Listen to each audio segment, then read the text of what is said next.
Good morning, ladies and gentlemen. It's freemanjack on msiradio. Stumble over the letters, the acronym still, on msiradio, and Scotland is free. Tonight's topic will be just a quick thank you to Nick for holding the Dr. Rock for holding the fort for me while I was delayed coming to air. I only woke up at 11:30, so I'm still a bit fuzzy-headed come the witching hour to open the mic, so I needed a couple of cups of tea to get the old brain cells in order. We're suitably equipped with tea and spliff, so we're ready to roll. I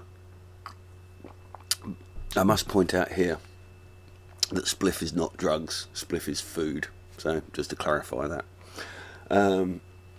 Living without meds. Slightly hypocritical title considering my previous statement, but living without medication, mental health and depression, emotional problems, just the general kind of knocks and bruises of life can often lead us scurrying either to the doctor for some sort of medical relief, or to the off-licence or pub, or maybe to our drug dealer. And really what we're talking about here isn't an extraordinary situation. This isn't something that happens to somebody in some distant place. This is an absolutely common everyday event. Almost everybody at some point in their life can probably identify a time when, even if it was only a chocolate cake that they resorted to alter their mood, that many of us seek one of the various ways in which to change our state of mind, hopefully for the better, usually due to an extreme emotional state or an extreme psychological state that is to our mind intolerable at that time. Now, I'm certainly not here in any way, shape or form to persuade anybody who has found a suitable medication for their condition and that they are happy with it and happy with their lot with it. If it's the result of least harm, then stick to it, go with it, improve the other elements of your life that will support it in its curative properties for you, regardless of what that is. And I really do mean regardless. Basically the pain of psychological anguish and emotional trauma is basically the emotional drive that leads people to taking their own lives, and many other of society's ills. Much of the violence and crime in society is absolutely derived from people's emotional and psychological health. So we've got a very common problem. So common that almost every one of us will have experienced some aspect of it. Now, whether we've actually experienced enough of it that we would even consider ourselves to have suffered from poor emotional or mental health, we can all identify aspects of our behaviour that reflect the same behaviours. So all of us, to some degree, can completely understand the emotional burden or the psychological burden of extreme or unsustainable emotional and psychological burdens. What tends to fall out of these burdens are symptoms of an anxiety nature.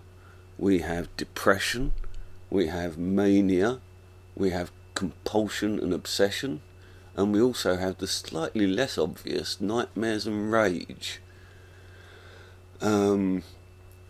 First of all, let's just have a look at each of those individually. Anxiety. Now, specifically, anxiety is not the same as fear, but it utilises exactly the same circuits. Anxiety is usually a learned fear response from a historical event that continues to be expressed in the current without the reason for that fear to be still present. And we experience this as anxiety. We experience this as disembodied fear. For the anxiolytic, it is essentially, for the chronic anxiolytic, let's say, it's the equivalent of having somebody, kick in your door, come into your front room and hold a gun to your head, and then not leave, sometimes for years. The flood of adrenaline that would normally accompany an immediate and present danger and a fight or flight response is just persistent. And while anxiety may not sound like a particularly threatening or debilitating disorder, anxiety is probably actually the most common emotional or psychological disorder, and probably one of the least understood. For my best understanding that I can give in this, I'm going to try and keep this pod as tight and as condensed as possible, because I don't want it to be too meandering, so that people who come to this for some sort of meaningful solution can find that within a reasonable length of time without all of my windy explanations to go with it. So the consequence of anxiety is essentially that our adrenaline systems become so exhausted by the constant production of adrenaline, and our body's physical response of constantly being prepared for fight or flight, for for fear or anger, leaves us in a perpetual exhausted state. And so what tends to happen is, in that depleted, exhausted state, we then tend to lead towards depressive states. So quite often anxiety can be the precursor state. Now, with anxiety, the reason why it was acquired in the first place was most likely a really strategically successful coping strategy for a particular circumstance. So there was a particular threat that was upon you at an instant in your life, and your response to that threat saved you in some way, either saved you from harm or saved you from emotional distress. And the problem with this is that the next time something began to look like it might be that situation, usually in your formative life, began to show similar sort of patterns to the event that had happened before, this behaviour will automatically be drawn upon by your formative emotions and drive the same behaviour.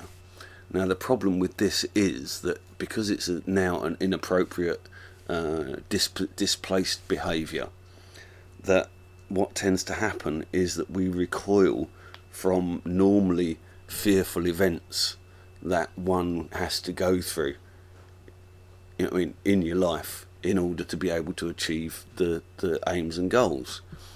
And here's the thing, is that fear is the emotion that describes the onset of courage. And any brave man, brave woman will tell you that when they did their courageous deed, they were petrified beforehand. And that this is basically the body's way of preparing itself for difficult tasks.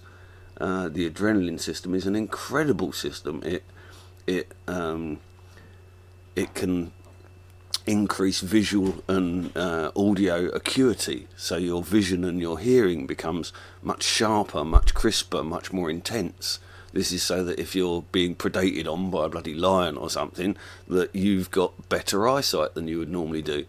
This usually comes at the dulling of other senses, so some senses become infinitely heightened, while other senses seem to fall away completely. You can have incredibly heightened vision, but incredibly tunnel vision. So your vision will compress down to sort of two portholes that you're looking out through, but two very crisp, clear portholes. And again, this is kind of a primitive physiological response to what could potentially be a life-threatening situation. And the problem comes with the allowing the fear to overwhelm the drive towards courage. And so what we end up on is a kind of a rocking horse ride, where we constantly sort of ride up the slope of fear and then retreat back down the same way that we come. And unfortunately, sometimes on our life paths, the object that it is, the obstacle that it is, that we don't want to breach the fear that we feel in approaching it, is standing between us and the rest of our lives.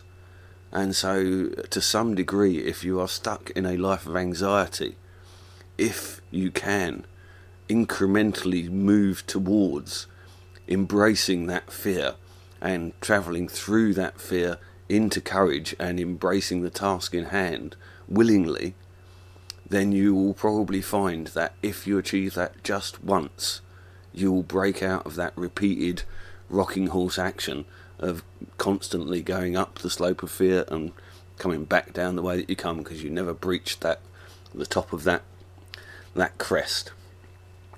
Anyway, that's anxiety. Depression. Now, depression, we've got two factors to depression. We have clinical depression and emotional depression. Emotional depression is the sort of thing that everybody feels a blue day, you know what I mean? That everybody feels when life hasn't gone that great, when we're tired and a bit out of sorts, when we've had a row with our partner or our friends at work or whatever. That's an entirely different subject to clinical depression. Clinical depression is thought to be the inability for the neurotransmitters in the brain to adequately deliver the voltage increments that they need to do chemically in order to transmit your thoughts around your brain and to your nerve signals around your body.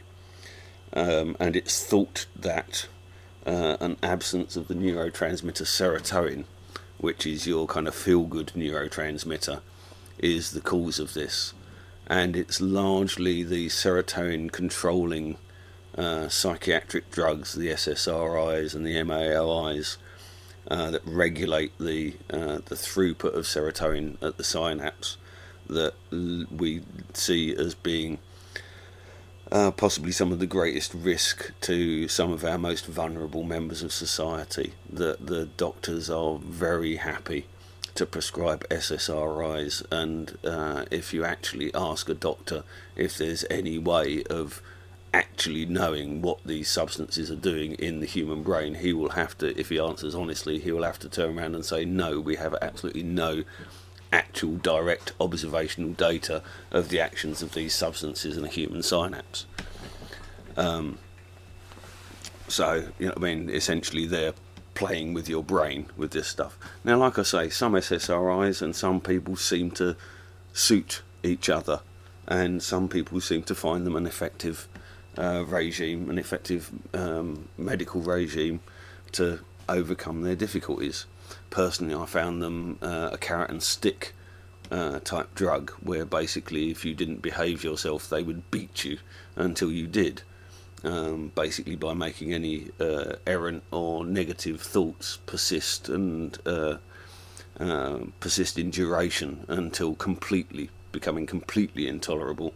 And basically you learn to become the smiling depressive. You learn to think in happy thoughts and kind of generally exist in la-la land as a way of avoiding the chemical kosh of the antidepressant, if you should dare to think the other way.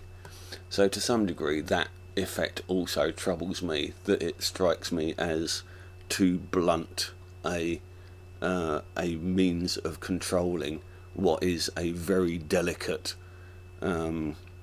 condition within, again, some of our most vulnerable members of society. Mania again is very, very ill understood by most of the public. Most of the public wouldn't even know if they had a friend who was suffering from mania, because they would probably just simply think that they were life and soul of the party. They might also tend to come across as a bit flaky, because what will tend to happen with the the manic personality is they will be life and soul of the party when they attend, and very frequently they simply won't appear. They'll say that they're coming, everybody will be expecting them to come, they simply won't show. And that's because they've crashed. Mania is usually so intense that it's physically impossible for the sufferer to maintain that accelerated lifestyle for any prolonged duration. And so the sufferer of mania goes through cyclic states of extremes of mania, followed by prolonged bouts of crash, and the crash presents itself as essentially a depressive condition. So essentially we have this kind of hyper and depressive condition. I really don't like the bipolar disorder description of the DSM. I don't necessarily agree with the parameters that they set, and I don't necessarily agree with some of the conclusions that they draw from it. So I prefer mania. I think that's a simple human term that describes a particular type of behaviour. Okay, then we come to the compulsive and the obsessive disorders. Most of us will probably know somebody who has varying degrees of obsessive compulsive disorder, OCD. Most of us will often double check a door lock, even though we will know in our conscious mind that we have just locked the door. We may still just have to push the door a little bit just to check, just to make sure that door really is locked, just to double confirm. And essentially that natural drive for caution in the OCD or the obsessive mind becomes an overwhelming, irresistible desire to repeatedly carry out rhythmical, ritualistic acts, like the repeated switching of light switches, the incessant hand washing, or whatever. For some people, it's counting. It's all sorts of things. And then we come to the sort of nightmares and rage, which again is something that's very much below the surface, because when you see somebody being angry, if they're being rage-driven and their description of what they're angry at is actually real, it exists and it was bad, but we're looking at them and wondering why their response is so outrageous, why they are so angry. The reason for this being that if they're generally speaking reasonably placid and yet flip into these complete rage states, the chances are that at some point in their life they've suffered an underlying emotional trauma that has left them with this resentment and rage of the victim, and that often this will be driven inside completely unconsciously by the victim, and without knowing it they may enter into hugely violent lives where this violence just erupts out of nowhere on a whim or a blue moon, and they feel incapable of managing it. And that is most likely because they have experienced some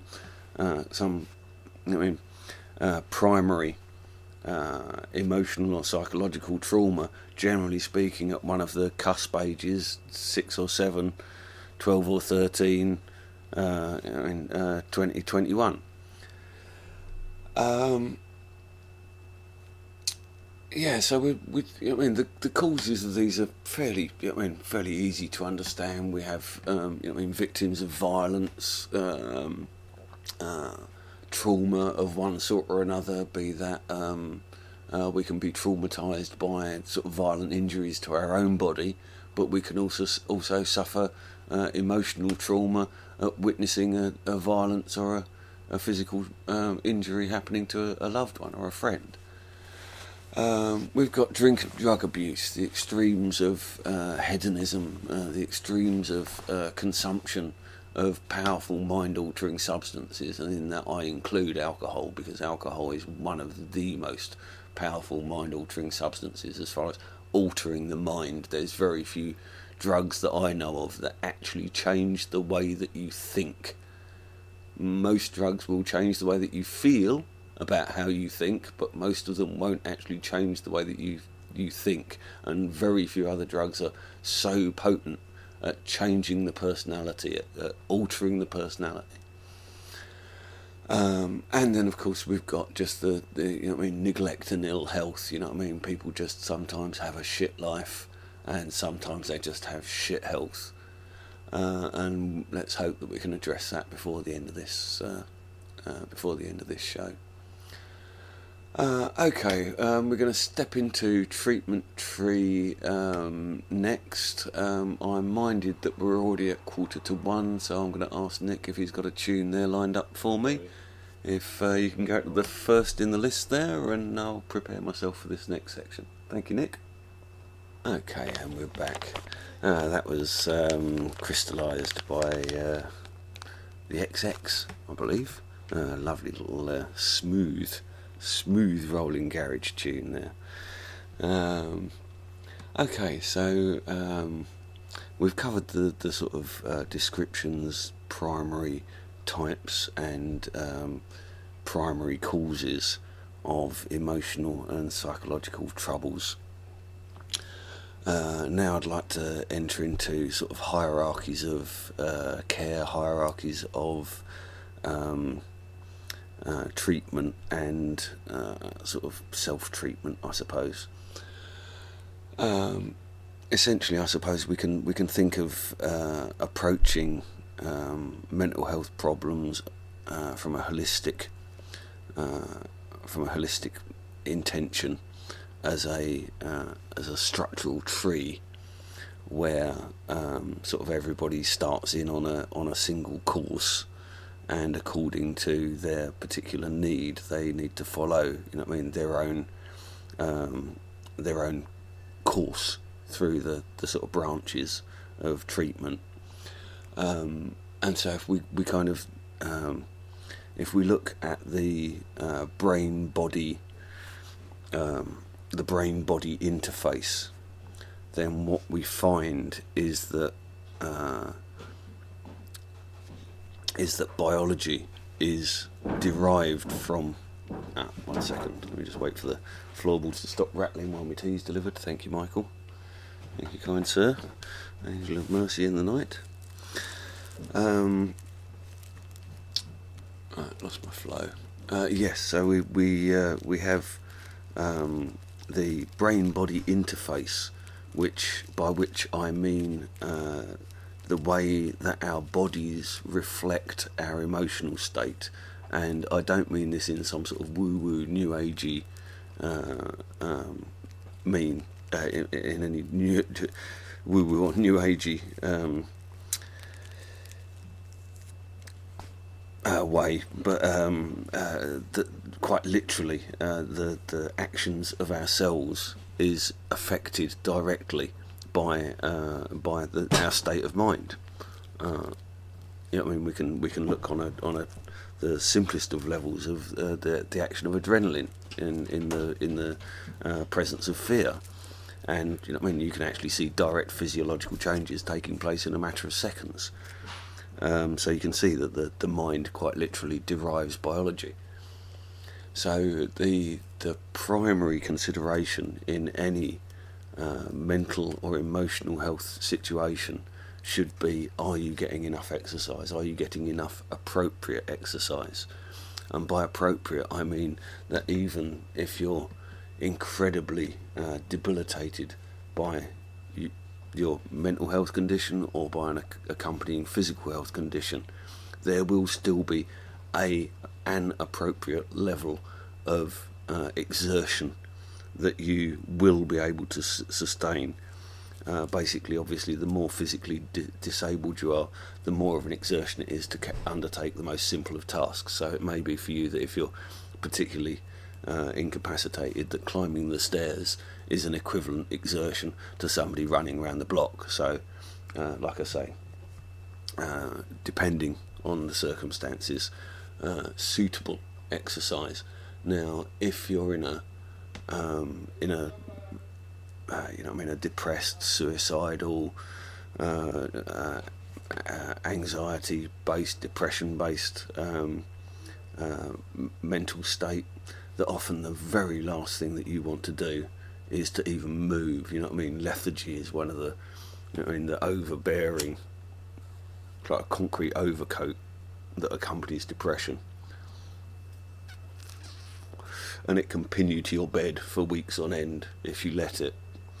But I am here to absolutely testify that if you get yourself upright and if you put one foot in front of the other, that slowly, gradually, those footsteps will speed up, and your ability to raise yourself out of your bed will improve with each time that you overwhelm the urge not to do something with the action of doing something. Your will, your desire will become stronger, and the debilitating effect of the depression, the retardation of the depressive state will become lessened. I'm not saying that it will go away. I'm not saying, certainly for me, I was told that I'm likely to experience elements of my chronic post-traumatic stress disorder for the rest of my life. I'm quite comfortable with that now. I have a 98% happy life. I'm probably one of the most happy people that most people know. And for the 2% of the time that I'm crushed with depression, c'est la vie, you know what I mean? Other people have got shit worse. So, to some degree, if we have an underlying trauma, it may be an unrealistic expectation of life to be able to become as happy as our peers that don't have this underlying trauma.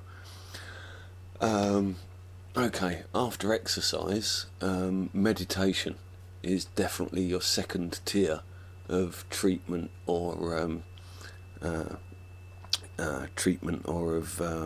healing. And by meditation can consist of anything from simply closing your eyes. The meditation is merely the intent. Meditation is driven by the intention to meditate. Now, for me, I can meditate at 120 miles an hour on a 1000cc motorbike. In fact, that's where I prefer to do my meditation. I am so entirely physically possessed of the action of staying alive at that sort of speed that it has an incredibly transcendent effect. And I find that on long motorcycle journeys at high speed, my mind is at its clearest, and quite often in that clear-headed state, answers, solutions to the problems that have been facing me will appear unbidden. That I won't be thinking about a subject, but the solution will just spring to mind. It's clear as a bell, fully formulated, as if I've been thinking about it for the whole journey. I also find to some degree that this happens in the car. I wouldn't recommend that people who are suffering from extremes of emotional or psychological disturbance should be necessarily at the wheel of a car or controlling a motorcycle. But if you're capable and it works, like I say, anything as long as it works. If the meditation of driving the car reduces the symptomology of the mental health disorder, then essentially while you're driving the car, you're no longer suffering from the mental health disorder. So it's not a problem. If the mental health disorder persists while you're trying to drive the car, then don't drive the bloody car. Give the keys to somebody else, you know what I mean? Especially if you're tempted. If you're not a weird freak like me and you can't meditate at 120 miles an hour on a large motorcycle, then we have the Buddhist art of transcendental meditation. Now, we're all kind of saturated with the New Age symbolism of the yogic meditator with hands pressed together in prayer with a fading sunset behind them on a beach somewhere to symbolise transcendental meditation. But I'm here to tell you that transcendental meditation does not require any religion. It does not require any belief in anything. Transcendental meditation is simply a tool to still the turbulence of human thoughts. And it took me years of transcendental meditation to realise that for somebody like me to expect to have my thoughts silenced, sorry, my wife's phone, to expect to have my thoughts silenced was an unrealistic expectation of myself, and I never achieved it, even in prolonged periods of extremely focused transcendental meditation and transcendental meditation breathing techniques, which are very powerful and very mind-altering. And so for me, it's not a matter of completely stilling my mind.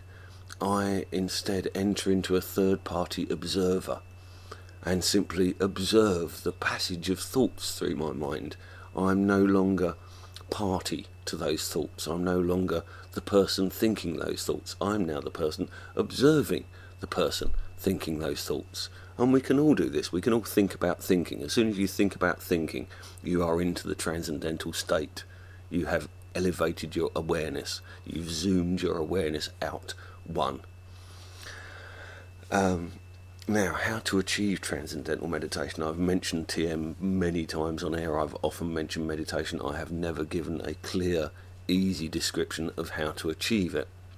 And it's the easiest thing in the world. You don't have to go into the full lotus position and put your hands into some sort of prayer, prayer clasp and press your palms together and hold your fingers in funny shapes. A lot of those techniques do actually help, and when you get to know TM, you can utilise the ones that work for you. Now, for me, the most important thing in order to enter into a TM state is comfort. You essentially have to arrange your body so that you can no longer feel it. By feel it, I mean feel any minor discomfort of position. So basically it's simply a matter of idealising your physical position so that you can feel as little of it as possible, so you are as freed of the sensation of being human as possible. For me, I'm far more comfortable sitting cross-legged and upright than I am in any other position. It suits my body, and I would actually suggest that the semi-lotus position of a comfortable cross-leg position with the small of your back pulled forward, sort of belly forward, chest out and shoulders back, head straight, is, for me, certainly my ideal position for achieving any sort of degree of transcendence through meditation. And I would actually suggest that there are specific physiological reasons why it is the best to achieve TM. However, if you've got physical disabilities, if you can't achieve those sort of postures because of the length of time that you've slouched through your life, maybe you're very tall, and lots of very tall people often suffer with a stoop simply because rooms aren't big enough for them, doors are too small, things like this. And often people like that would be incredibly uncomfortable in my particular chosen body form. So again, it's a matter of deriving the correct mechanism for you. If you're particularly debilitated, a comfy armchair will do. If it's something that sort of you can float your arms and float your legs on so you can't really feel them, that does the job. Now, the physiological explanations behind this, the reason why you want to sort of sit up straight, and for me what I tend to do is I sit up very straight. I sit cross-legged, straight backed, head up, and I'll extend myself to my fullest height. And then what you actually tend to find is you can actually stretch yourself a little bit further. And so I do. I extend myself again, sort of overextend myself to some degree, and then just relax back, just the smallest bit, just until I can feel the strain of overextension begin to diminish. And then I sort of settle into that position. I shuffle my bum a bit. I kind of get my arms comfortable, my sort of hands comfortably in my lap. Make sure that my shoulders are well positioned and nice and square.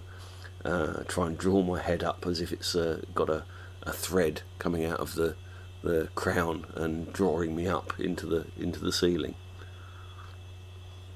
And the first thing that you'll notice is that if you are physically capable of achieving this position, you will, when you get it right, you will suddenly actually get a little, almost drug-like high. You'll get a little buzz, a little lift, just from the alignment of your internal structures. That essentially we have all of these complex internal structures that in our usual casual slouches, in our awful Western seating positions and our soft beds and our comfy chairs, that we very rarely actually achieve the dynamic physical form that our bodies were designed to occupy. And that simply by restoring correct posture, we get this little kick, we get this little, oh, you're doing the right thing, sort of, well done, sort of congratulations from our body. You know, once you've achieved that position, or achieved whichever comfortable position you can kind of achieve a sense of bodilessness through, then breathing is the next thing. And there's nothing particularly... Oh, bloody noisy water tank. Sorry about this, there's actually nothing I can do about that until it stops. Breathing. And breathing is incredibly easy, but it has to be done mindfully. Now, obviously, we all breathe all the time. We do so completely unconsciously. We very rarely ever think about the breaths that we draw. So the first thing that we can do is, even if you don't have the lung capacity, if you've got emphysema or COPD or something like that, and you don't have the lung capacity to be able to draw deep breaths like a normal transcendental meditation would require, then just simply focusing on your breath, being conscious of breathing in, stopping, pausing, breathing out, pausing, breathing in, and that in and of itself is TM in a box. From there we go to the more technical pursuits, like the cyclic breathing, where we breathe in through our nose and out through our mouth, and we breathe in through our nose using the bottoms of our lungs. Often a good way of learning how to do this is put your palm of your hand flat on your stomach, and you try and push your belly out with the in-breath without moving your chest. Once your belly is fully extended with the in-breath without moving your chest, you then begin to fill your upper chest cavity. And most of us have 2/3 of our lungs that we never actually utilise, even in quite extreme, states of activity. Swimmers and things are about the only people that actually use that part of their lungs on a regular basis. So we have this in-breath that consists of filling the lungs from the bottom first and being conscious of filling the lungs from the bottom first. And we don't want to do it in a hurry. Everything wants to be measured. If we start to feel the urge to gasp, or if we start to feel dizzy or whatever, that probably means that we're doing it a little bit too gently and to speed up a bit. Again, everything in its own time. This is all a matter of practice. This all comes with practice. So, having learnt to fully fill our lungs, the next thing is the pause. And when you've filled your lungs absolutely as full as you can get, breathing in through the nose, gently, with consideration, concentrating on how your body is achieving the breath that you're drawing, you then suspend that breath. You wait.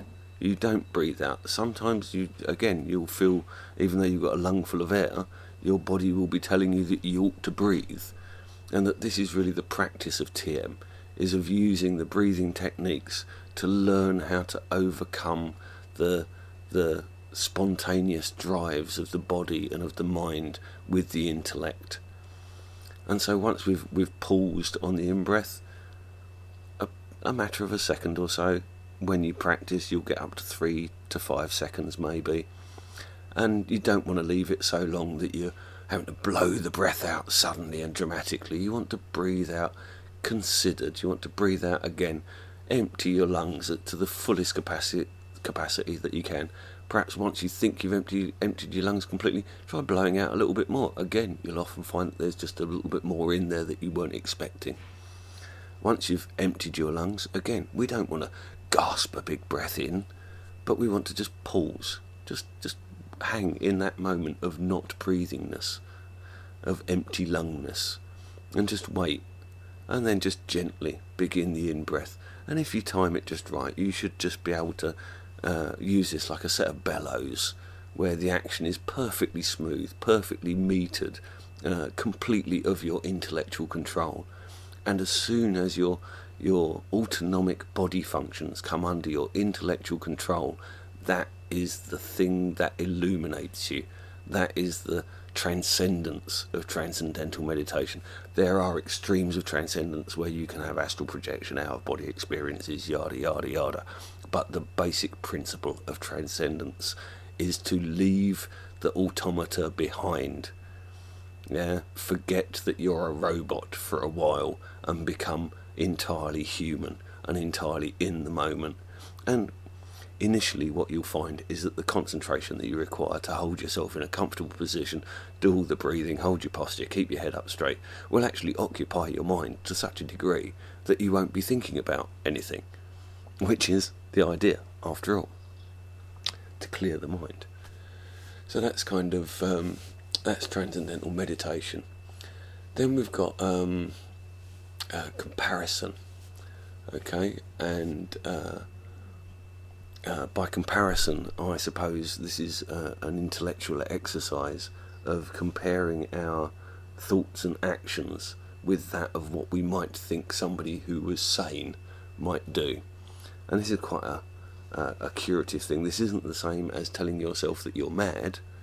This is simply a way of analysing your own behaviour and deciding for yourself, by yourself, to yourself, whether or not that behaviour is acceptable in your own mind. And this is largely the thing, is that when we're suffering from mental or emotional distress, that our behaviours are largely reactionary. They're not actions based, they're reactions based. So again, this places into the emotional self a conscious stepping out of the automata of mind. Okay, what have we got next? Acceptance. Acceptance is the most healing state of mind. I have, and again, a lot of people struggle with this when they hear me saying this, but I have had the most incredibly curative results through the simple mechanism of acceptance. I have essentially had torrents of praise from the victims of paedophilia through my insistence that they visit their parent or their relative who had predated upon them as a child and forgive them before they die. And each of them has reported back that this has been one of the most curative things that they could possibly have done, and that the monster that they had feared all their life had turned into this frail old thing on the point of expiring, and that just simply seeing them as human removed them as monsters from their psyche and put them back into their rightful place as damaged humans who have damaged them. So acceptance, just simply, okay, it happened. Yeah, let that emotion sit. Yeah, don't fear it, don't resist it, don't do anything about it, just simply let it be. Okay, after all of these, which are basically self-driven and need to be self-motivated, we then get into discussing our problems with our friends and family, or if necessary, our GP, if they're of an amenable sort. Friends and family are incredibly important. Do your very best to be as honest with them as you think they can stand, because in my experience it's only ignorance of your the breadth of your difficulties that leads you to not be in the full support of a loving family or a loving peer group. And that when you're actually honest about your difficulties to all of your friends and family, that generally speaking they rally around you. Again, I understand that some families are so dysfunctional that to admit to any weakness or any flaw would just simply be laying yourself open to attack, and obviously under those circumstances I wouldn't recommend that people go spilling the beans to their family. Again, selected friends, be careful who you tell this to. Don't tell this to careless people. Don't tell this to people that you can't trust implicitly and know exactly how they're going to respond to it, or at least can intuit how they're going to respond to it. So go easy on yourself, and this is another, you know what I mean? We're all too bloody hard on ourselves. Life's a bitch, and it hurts, and some of us get damaged by it, and we really need to stop beating ourselves up for it, because it is one of the most common human experiences. Okay, and with the GP, you can initially ask if your GP isn't completely overrun, or even if they aren't, because I found that even the most busy GPs, if you have a working relationship with them, if you have a trust-based relationship with them, if you can relate to them to some degree, they are a very good first port of call for counselling. That you can simply talk to your GP. They've got all of your medical notes there in front of you.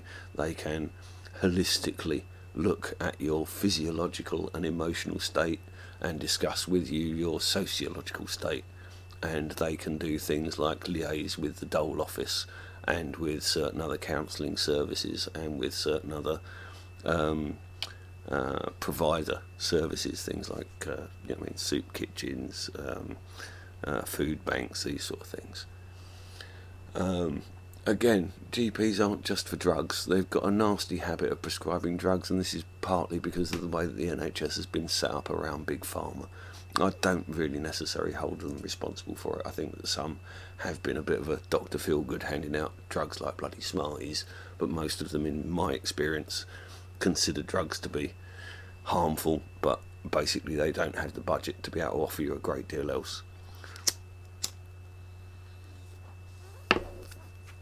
So we come to the sort of fist thumping to get into appropriate counselling. If your exercise, meditation, comparison, acceptance and friends and family haven't helped, then your GP will need to refer you to some sort of counselling service. If you don't like your GP, if you really don't get on with them, a lot of these counselling services are out there and you can approach them directly. Some of them take personal referrals.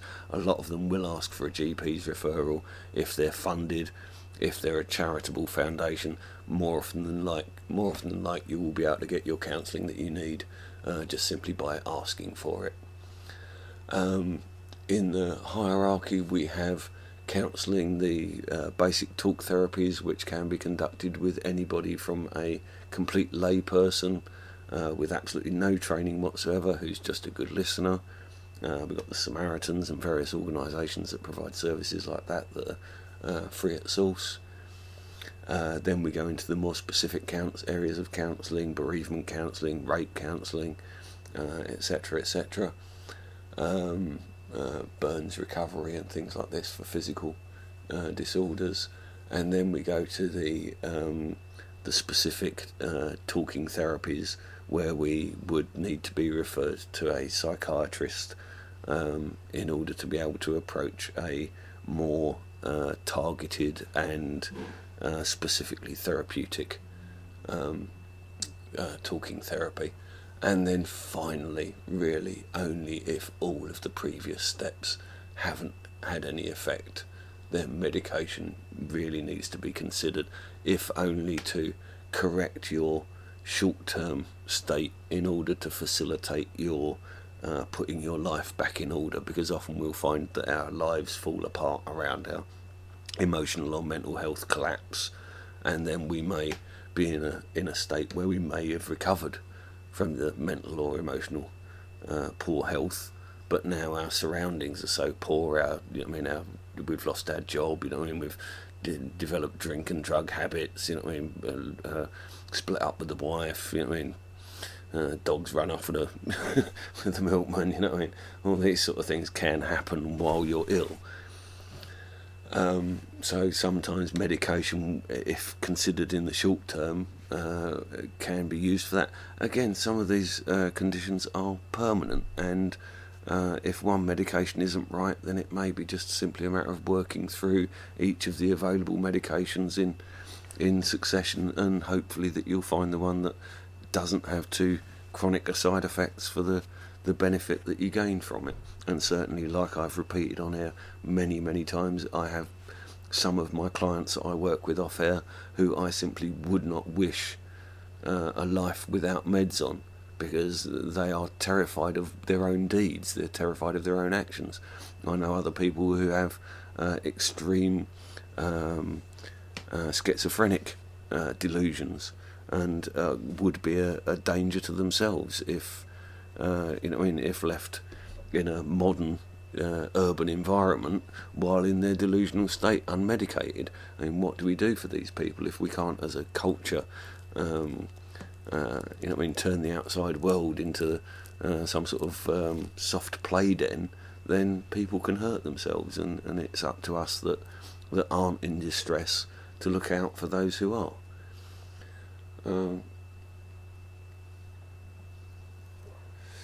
Okay, so I've covered meditation, TM, breathing and posture, and just to recap on that, once you've studied transcendental meditation, and once you've learnt the posture and the breathing techniques, it's actually an incredibly powerful tool in everyday life, because obviously you can't sit cross-legged and go bloody om all the time.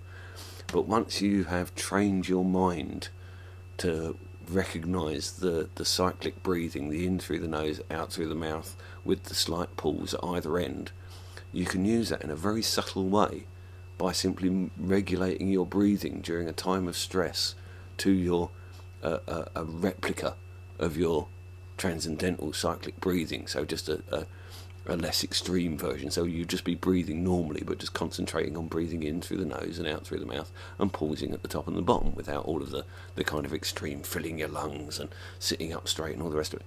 And what you find is that if you've been practicing TM meditation techniques, then simply adopting an upright posture and doing 3 or 4, maybe 5 cyclic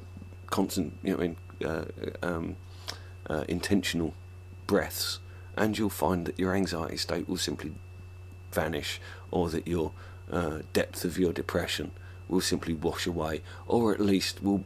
And this is the thing, it's a matter of layers, and the most extreme layer is very easy to remove. You might not be feeling happy as a bloody bunny afterwards, but just, it's like toothache. If you can just knock that little bit off the worst of it, it's sufferable. And this is what this is all about, moving in incremental steps from where you are to somewhere that you ideally would like to be, and keep it real. You know what I mean? Don't expect too much of yourselves. Don't expect miracles. It's all going to be hard work, but it will all be worth it in the end.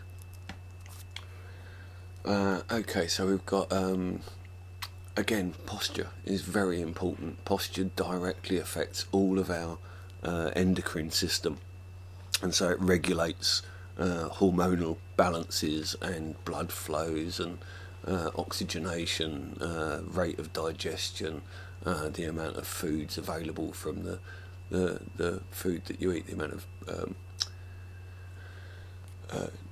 nutrients that are available from the foods that you eat. So posture and breathing are much more important than just, standing up straight and not asphyxiating. Gatekeeping is hugely important if we are to recover ourselves in any way from emotional or psychological disorder. Then we need to become the gatekeeper of our own thoughts. And often what tends to happen is that we enter into patterns of cyclic thinking, where an initiating thought will repeat cyclically a pattern of recollections, and that this will happen every time that this thought presents itself. Now, if we can become the gatekeepers of our own thoughts, if we can enter into this meditational state of not being the thinker but observing the thoughts, become this third person plural sort of thing, that essentially we can catch those thoughts in mid-mind and prevent them from being expressed. So once we become capable of recognising the impatterning and the cyclic nature of our own sort of depressive or anxiolic thinking, that we can break that cycle with our intellect, that we can act on that cycle intellectually once we remove ourselves from the emotion that we experience from thinking those thoughts. So as soon as you're able to do that one zoom layer back and become the thinker about the thoughts, not the thinker of the thoughts, you emotionally separate yourself from the patterns of the thoughts, and as such become freed to some degree of the sort of compulsion that would normally accompany those thoughts. And again, this is like a muscle, it needs exercising. With cognitive behavioural therapies, it's basically a matter of reprogramming your mind, remapping your mind by intellectually interceding in repeated patterns of behaviour that are undesirable, and through your intellect choosing to do something else. So you simply have to study yourself, ask your friends, ask your family, ask your wife, ask whoever, what do they see you do frequently? How do I end up in these states? What are the precursors to these states? Because often once we're in a state, we don't remember what led up to them. So if we have trusted friends or anybody that we can reliably ask, you know what I mean, okay, I got mad the other day, can you remember what happened before that? How did that happen? And by piecing together the sequence of events, you should be able to identify what was the precursor to the emotional state. And if you can identify that precursor and become the gatekeeper of your own thoughts, then when you witness that precursor begin its transit across your mind, you become like a Rottweiler and snap it out at the ankles, you know what I mean, and stop it dead in its tracks. And it works, and the more often that you achieve it, the easier it becomes. Initially it's impossible, you just think, oh, I can never do this is ridiculous, nobody can be that present of mind so much. And this is the thing, you know what I mean, to be presently aware for 16 hours a day is physically exhausting. It is a physical exertion. Even if you're sitting in a chair being mindful, it will absolutely knacker you being mindful that much. But this is essentially what you have to accept if you want to live without the crutch of medications or self-medications, or you know what I mean, whatever behaviours you pursue. Then these are the sort of things that you're going to need to embrace. Okay, we're going to move into... let me just check that the Skype message was bouncing, just in case Nick's screaming and shouting at me. Keep going. No, okay, good, just checking. Okay, so... just as the last part of that section there is replacement therapy. Like I say, if you have a medication that works, then there's no need to replace it. If it doesn't cause you any problems, if there's no long-term known side effects from the using it, and it works for you, then stick with it. If there are unpleasant side effects that you don't enjoy, if there's long-term health implications that you don't enjoy, or if simply the effect of the substance itself is unpleasant and not nice to have to undergo on a daily basis, then you need to think about this in terms of replacement therapy. Don't just throw the baby out with the bathwater. That if you want to move from a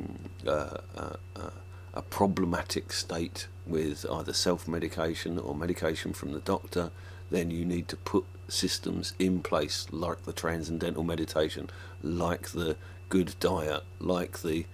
that's another point on diet. Meat eating. I know that a lot of people are uncomfortable with the prospect of vegetarianism, but red meat drives aggression. As a vegetarian, as a meat eater, I used to have a wicked temper. As a vegetarian, I don't think I've actually seen that temper return to the best of my knowledge. I can still get angry, but that anger doesn't transcend into rage, and I used to get red rages. And so, especially if you're thinking about coming off of meds, especially if they're coming with some of the sedative type meds, you're likely to become very anxious. You're likely to become quite irascible, irritable, possibly, and liable to angry outbursts. Well, if you continue to eat a significant portion of your diet as red meat, expect that to be amplified. So at very least, try and simplify your diet, detoxify your diet, plain foods while you're doing this stuff, good fruit and vegetables, one ingredient meals, you know what I mean, certainly don't be going and buying loads of MSG soaked Chinese and in Pizza Hut pizzas and expect to feel good afterwards, because this is the other thing as well, is a lot of these techniques tend to open up channels in the mind and the body that were previously congested, and you will suddenly find that where you used to love a drink, beer now suddenly makes you feel dizzy and sick and unpleasant, and you're left wondering why. You'll find where you may have been a huge eater of Chinese food, that suddenly the mere presence of MSG on your food will make you burst out in an unpleasant sweat that makes the entire process of eating Chinese so unpleasant that you can't consider it anymore. I've found that for me, I've become sensitive to so many subtly toxic substances that I can now distinguish them in tiny amounts in things. And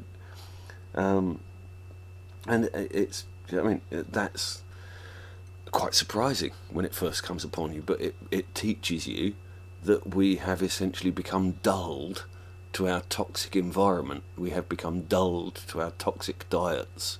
Our senses of our own imminent poisoning have become almost useless by our persistent and consistent poisoning of our systems with neurotoxins and just physically deleterious substances that the body has to labour in order to excrete.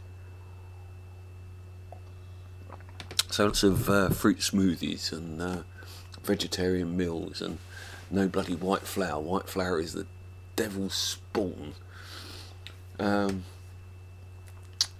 Okay, so replacement therapy. Okay, acceptance. We've already had that. Okay, alright, so now we're going into the balancing of the tenses and effective behaviours. Historical perspective. Like I suggested, if you find that you experience extreme emotions that you can't quite trace where they come from, or that the thing that you identify the emotion with seems to be a ridiculous source of such powerful emotions, you know what I mean? I don't know, the cat crapping on the bloody doorstep sends you into a day-long rage or something along those lines, you know what I mean? Just a disproportionate response. If you can recognise that you have a disproportionate response, the chances are that you have some degree of this underlying trauma or you know what I mean, sort of psychological damage due to historical events. And so identifying that you are no longer in the situation that had created the anxiety in the first place, or the depression in the first place, can be a very powerful and curative tool. If you're a victim of childhood paedophilia, while you may not be able to escape your nightmares of your unconscious mind, your conscious mind can go a very long way by simply identifying that you are no longer a child and nobody is going to be abusing you or being violent to you like that ever again. Then we have so that sort of historical perspective, placing things in their correct order, in their correct hierarchies of importance and their historical hierarchies of importance. Balancing of the tenses, I mentioned this on the last show. This is essentially that we all exist as a kind of smear across the future, the present and the past, and our minds divide themselves between those three tenses, between the now, the next and the then. And what I have keenly observed is that the hyperactive, the anxiolic, the compulsive tends to be very future oriented, and their intellectual processes are largely driven by considerations of future events, future possible events, desires, wishes, dreams, all these sort of things. And as a consequence, the the future-oriented person doesn't experience the here and now like a balanced person, and almost never learns from the past, never learns from any historical mistakes. The past is so far abstracted from them because they're sort of 3 days in the future from where we're standing.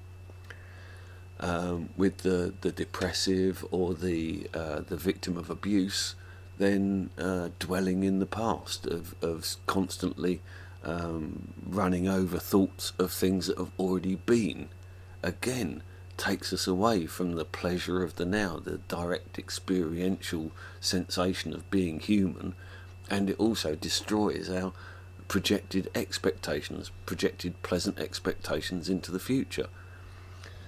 And so it's entirely possible that purely by identifying within ourselves or within our friends and neighbours who are suffering from these sort of problems, where they are on the balance of the tenses, and to simply encourage them to pay more attention to the tenses that you think that they're neglecting. And again, I have had great reports back that people have told me that this is an incredibly powerful therapeutic tool, and can completely organise one's ability to determine the necessity of pursuing a particular line of thought. That if you find yourself completely compelled to think about the past, then with this consideration you can then identify yourself as being past oriented, and you can make actions within your life to make yourself more in the moment, and also more observant of the future events coming down the pipe at you. Okay, effective behaviour. Garden cat therapy. Now you may think that no, Jack's just completely lost his mind. Some of you may already know who what the hell garden cat therapy may be. Certainly you may have some inkling of who Garden Cat is.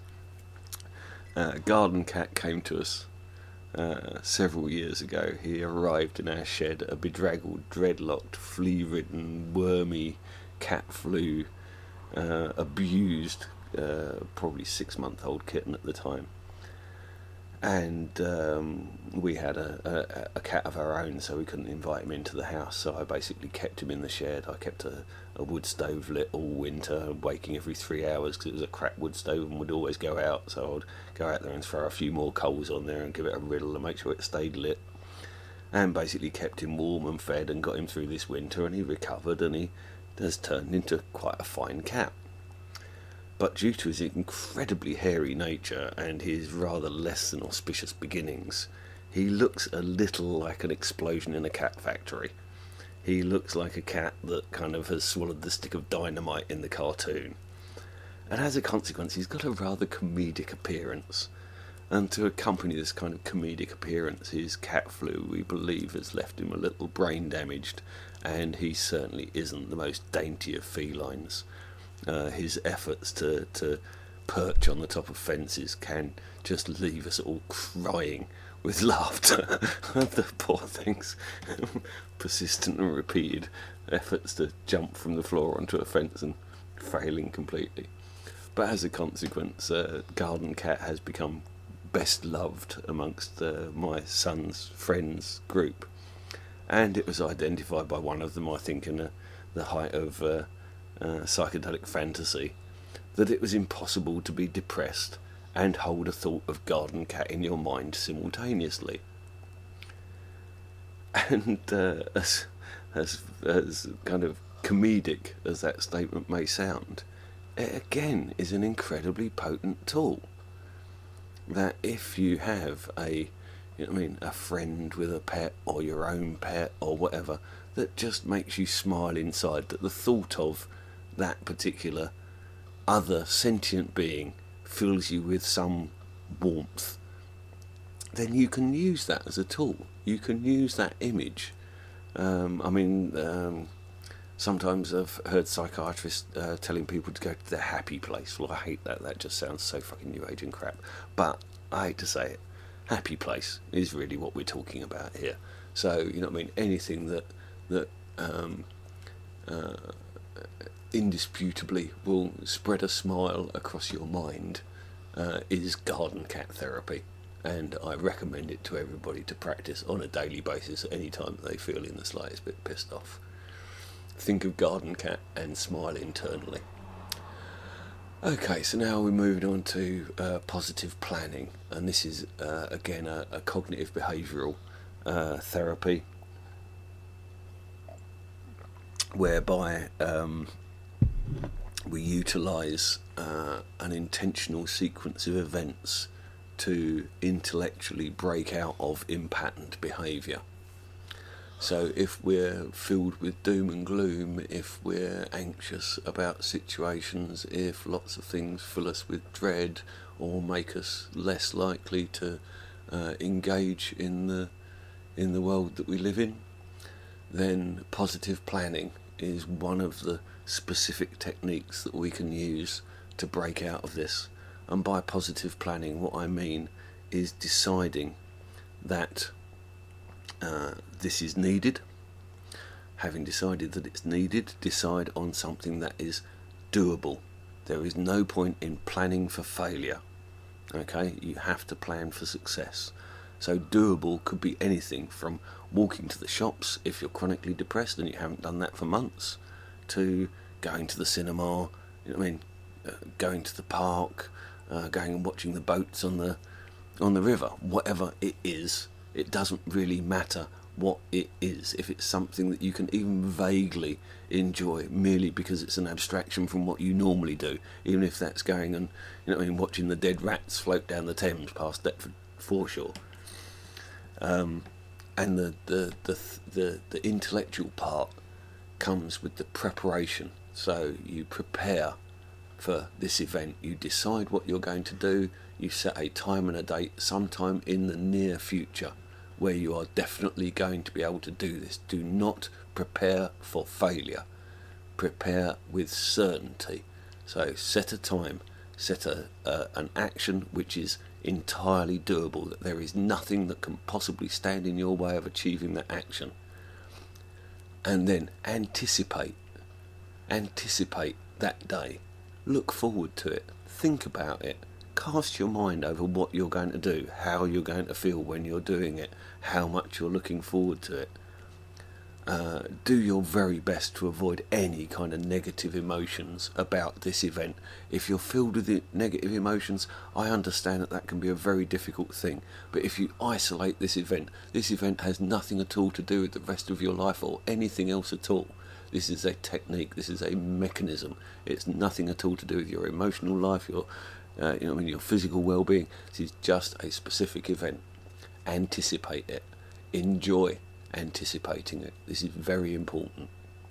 Then, having anticipated it, when the clock strikes high noon or whatever on the day that you've chosen, sometime in the near future, 2 or 3 days in advance is good, because that gives you a reasonable length to anticipate the event, but not so long as to become crushed by the anxiety of having to achieve something, a task that you've set for yourself.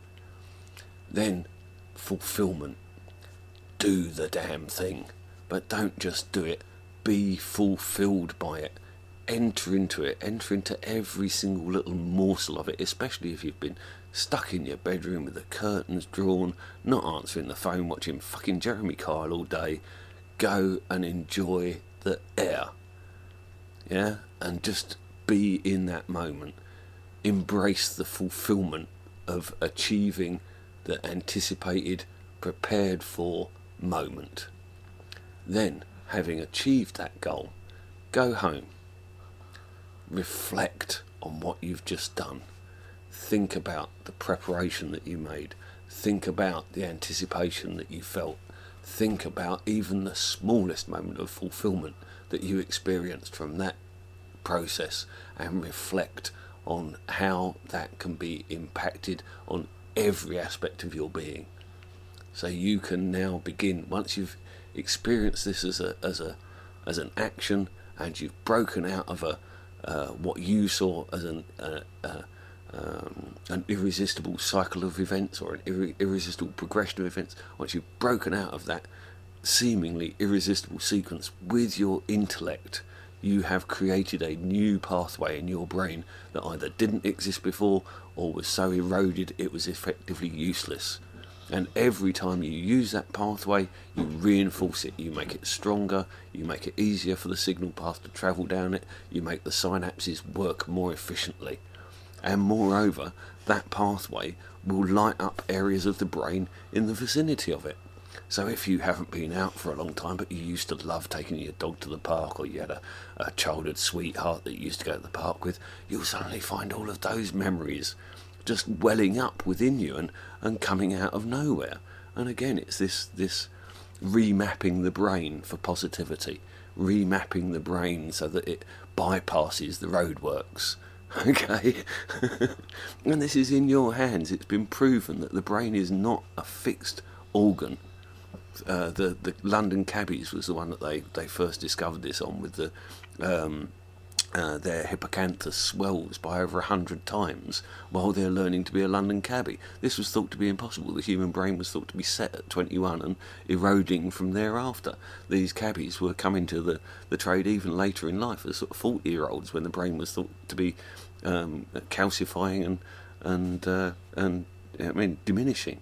And they come along and they have exactly the same response. They use this practice, they do this thing that most people don't do, i.e. become a living map, and that by becoming a living map, the living map part of your brain that's normally the size of a postage stamp swells up to a fairly significant visible object.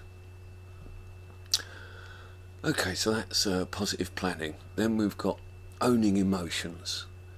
You are the owner of your emotions. Nobody else imparts emotions onto you. If you're in a sort of abusive relationship or whatever, you can have another person's emotional state imposed onto your well-being and your emotional state in the day, in as much as it can be expressed into it.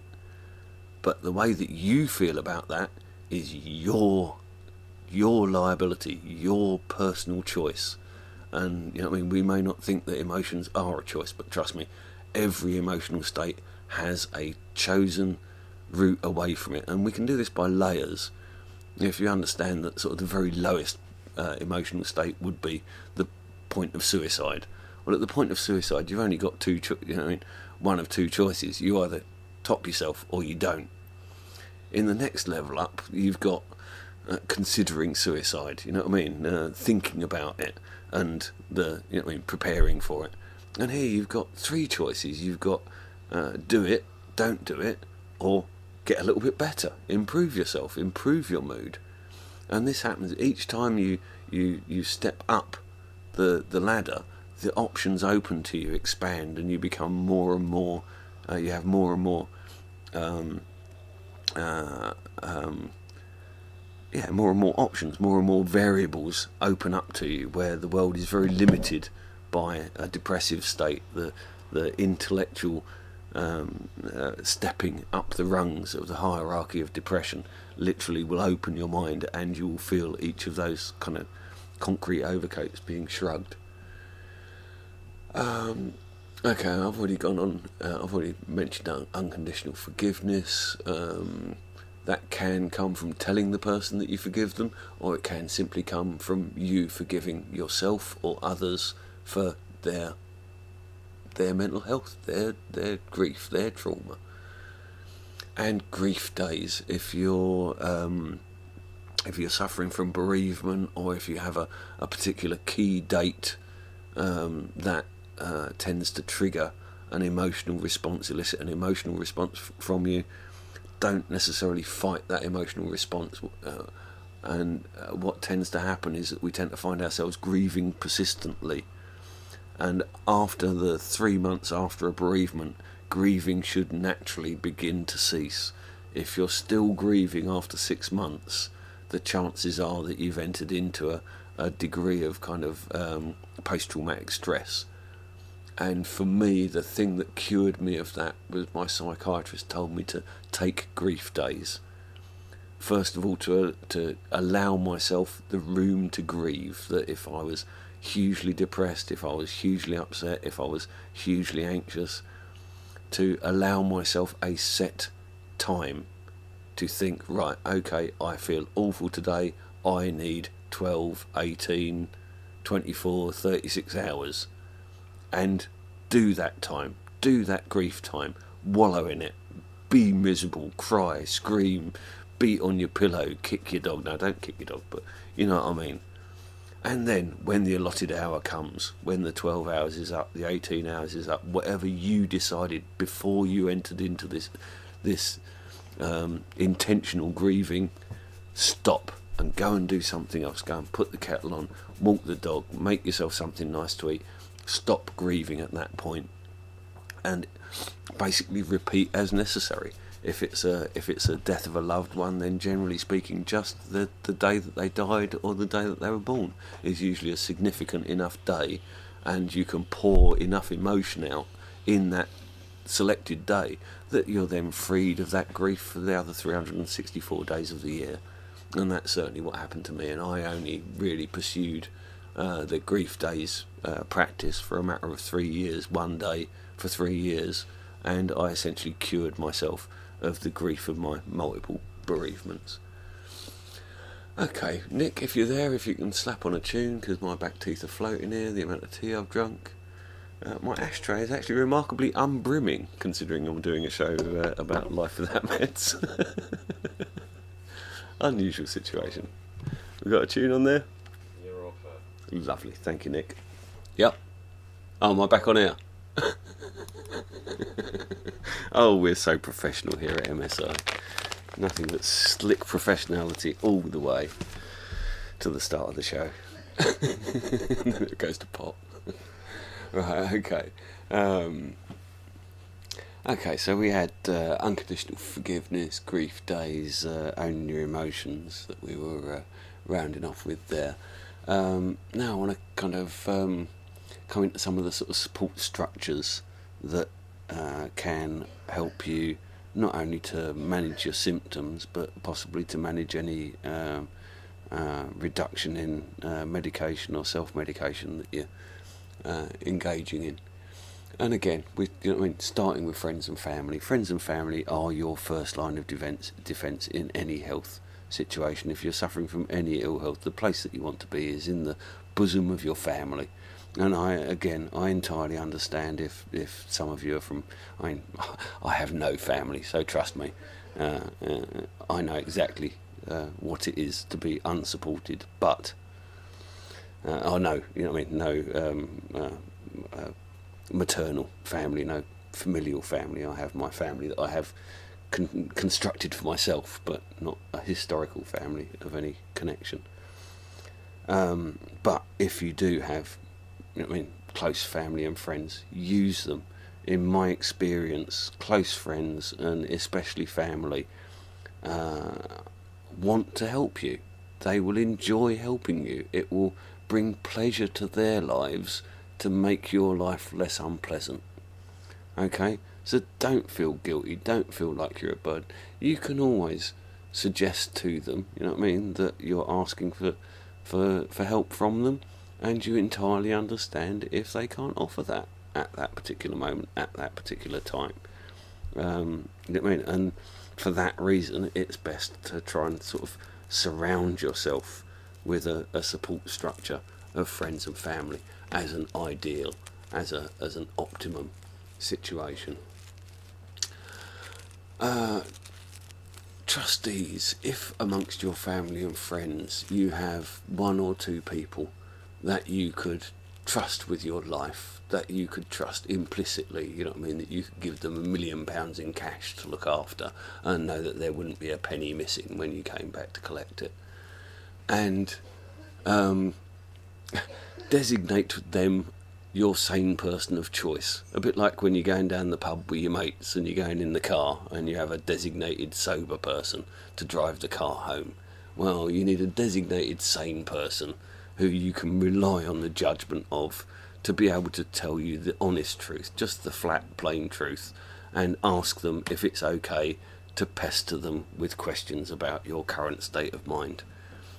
Because this is one of the things that I found, was that I found it very difficult to compare my current emotions with any semblance of what a normal emotion should consist of. And I relied quite heavily on friends to kind of inform and instruct me in what the normal emotional state would be for my situation, and to try and encourage me in ways of sort of embracing that situation.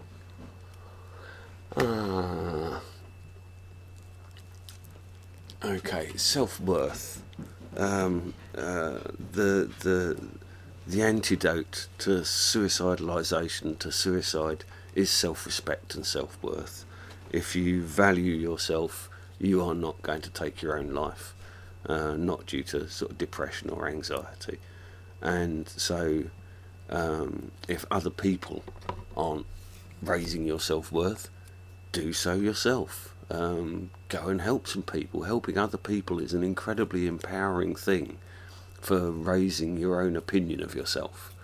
It's very easy to become very self-deprecating during depression, and the thanks of a the thanks of a casual stranger that you've carried their shopping, their excessive burden of shopping to their car from the supermarket, it will be that little lift that may have been completely absent from that day. And if you can string together enough of those little lifts, then before you know it, the little lift is in fact how the general sort of course of the day feels. And that's essentially how you shrug off depression, is to fill your day with little happinesses. And even if those little happinesses are a bit of an effort to go and gain, then make the effort. And that is key to all of this, that none of this is going to you're not going to be presented with good mental and emotional health just because you want it. Frankly, the doctor isn't going to be able to give you a pill for good mental health just because you want it. Even if you have the very best medication in the world, you are still going to have to do the shadow work. You're going to have to do the self-work. You're going to have to be introspective and self-analytical. But bear in mind that do so without negativity. Be gentle on yourself. Acceptance. Accept your failings, because they make you what you are. And generally speaking, if you ask your close friends and family, they wouldn't have you any other way, apart from perhaps a little happier. Okay, so online support groups, haven't mentioned those. There are forums for just about every specific type of ailment known to humanity. My one word of caution with support groups is that they tend to be a little hypochondriac in their sort of leanings. So just take the advice that's there, but just take the advice that's there, and double check for yourself. So if you see good advice appearing to be handed out, then go and look it up for yourself, as I would advise you to do with anything that I'm suggesting here tonight. I wouldn't suggest that you engage in any of this without investigating it for yourself, informing yourself. This is a very brief outline of all of this stuff, and most of these concepts are, I could probably talk for a day on a single one of these subjects. So I have done my best to condense this, and so far we've not done very well. We're already running to nearly 2 hours, so nearly over. For those that are bearing with me, I will probably break this up into convenient podettes rather than uploading it as one big chunk. Okay, so GP negotiation with your GP. Your GP is a facilitator. He is your gateway to the National Health Service. You are not going to get very far in the National Health Service by stamping your fist and shouting at your doctor, although sometimes you may need to. Generally speaking, negotiating with your doctor. Listen to what their diagnosis, what their opinion is. That's not set in stone, that is their opinion. If it's at odds with what you believe to be true, discuss what you believe to be true with them. Listen to what they have to say. Don't come with any fixed preconceived ideas. Just keep an open mind, become informed, and then once you have become informed, enter into informed consent.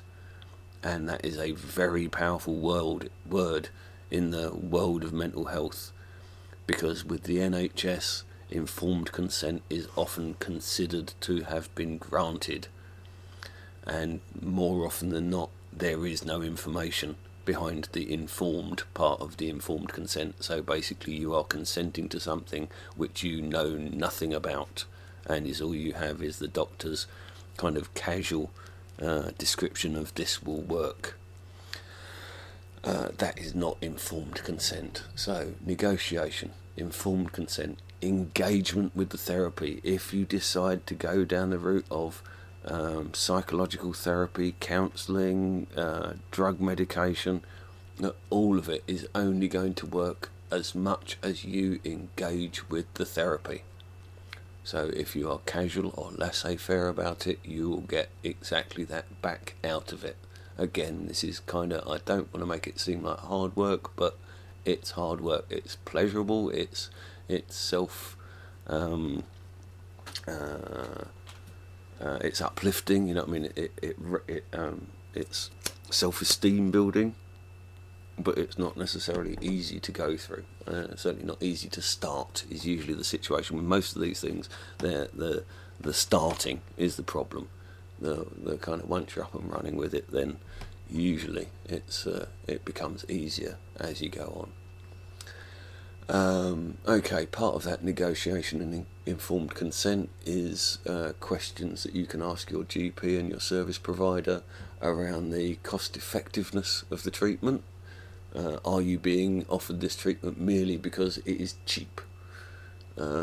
Which obviously wouldn't be the most effective way of deriving an optimum treatment for somebody suffering from chronic mental health or emotional problems.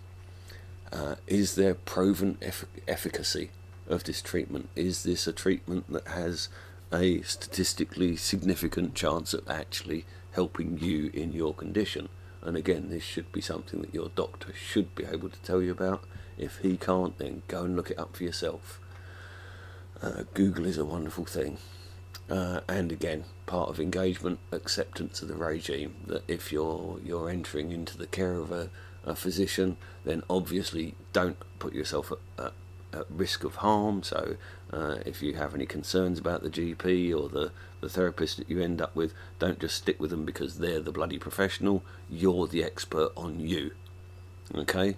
So be the expert on you, but accept the necessity of sometimes engaging in things that appear to be unpleasant, or that you're reluctant to do, if the counsellor, the therapist or the doctor can give you a clear explanation of why you should enter into that regime and what therapeutic benefit it will be. Proven efficacy. Okay, I've kind of covered counselling, bereavement, the various sort of nominal divisions of counselling, therapy groups. Yeah, no, I've already sort of covered most of that. Medication, essential, beneficial, self-medication and excessive medication.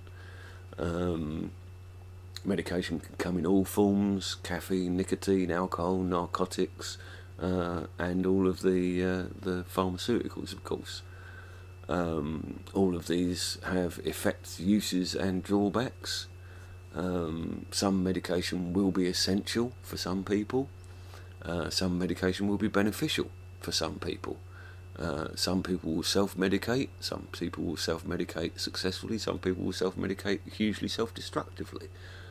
Even heroin consumption from somebody who's suffered a hugely traumatic childhood may be an entirely effective antidepressant effectively, because it alleviates the pain that drives the rage that's likely to ruin their lives. So in the situation of prohibition of opiates and the exclusion of things like morphine as a legal variant of heroin, which would do the same job, unfortunately people are having to go to street drugs and end up with addictions to narcotics that are effectively self-medications for underlying mental and emotional problems.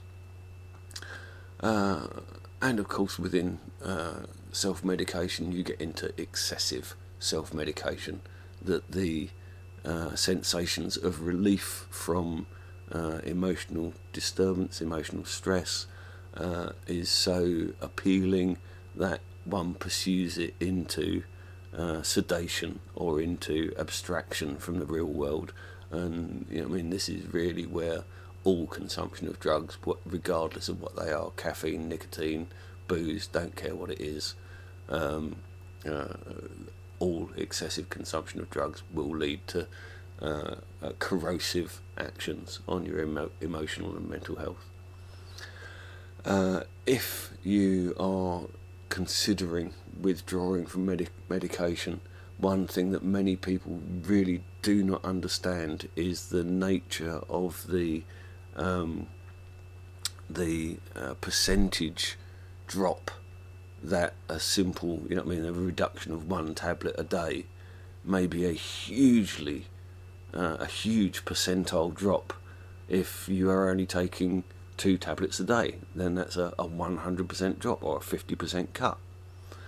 And this is a huge jump. So if you're going to withdraw from meds, taper it, and taper it with consideration to the percentage difference between what you're currently taking and what your next lower amount that you're considering taking, and try to do that in incrementally small enough steps that you can't physically notice the reduction. If you can reduce your meds without ever noticing their removal, even if you get down to a plateau where beneath which you then begin to feel ill effects, you have effectively self-titrated that drug to a new, much lower, hopefully much less harmful level in your body. To some degree, that may be as good as you get. I've known several methadone addicts or recovered heroin addicts who have ended up as methadone dependent, who would need as little as a teaspoonful of methadone and had spent years on a teaspoonful a day, which is a tiny amount of methadone. Most methadone users, it's sort of 80 or 100 mil a day. So a tiny amount, but she could not take any less. If she took any less than this 5 mil, she would immediately be plunged into weeks of hideous withdrawal that she couldn't cope with, and would go out and buy illegal street drugs. So she simply accepted the fact that this was harm limitation, and that the 5 mil a day kept her safe, kept her sane, kept her sober.